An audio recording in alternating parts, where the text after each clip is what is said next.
বাবা অনুজ, তোর নানির জন্য মনটা কেমন ছটফট করছে, একবার গিয়ে দেখে আয় না বাবা।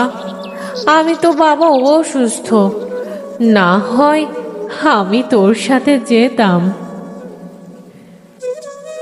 আমায় কি তালভাঙ্গা যেতে বলছো মা?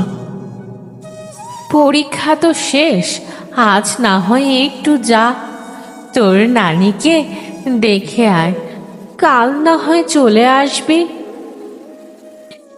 ঠিক আছে মা। তার আগে বাজার থেকে গিয়ে একটা ইলিশ মাছ নিয়ে আয়, তোর নানি ইলিশ খেতে খুব পছন্দ করে। ঠিক আছে মা, আমি এক্ষুনি যাচ্ছি।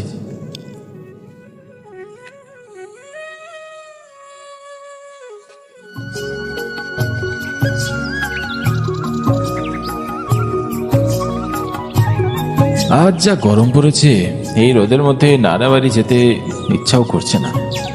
তারপরও যেতে হবে, বিকেল করে বের হবো, তাহলে আর অত গরম লাগবে না।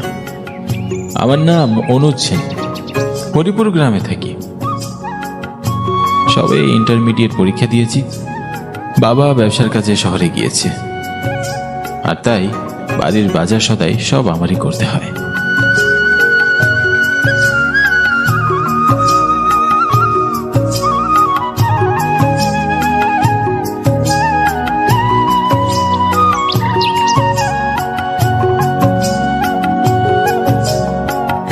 হাঁটতে হাঁটতে আমি হরিপুরের হাটে চলে এলাম।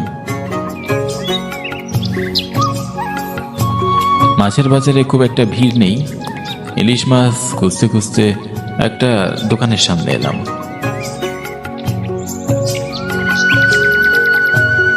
বাজারের সব থেকে বড় মাছটা নিয়ে আমি তালডাঙ্গা গ্রামের উদ্দেশ্যে রওনা হই। তালডাঙ্গা গ্রামে যেতে হলে আমাকে নদীপথ পাড়ি দিতে হবে। আমি বিকেলের দিকে তালডাঙ্গা গ্রামের উদ্দেশ্যে বেরিয়ে পড়েছিলাম। এখন সন্ধ্যা ঘনিয়ে এসেছে।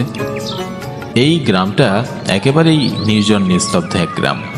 গ্রামে জনসংখ্যাও খুবই কম।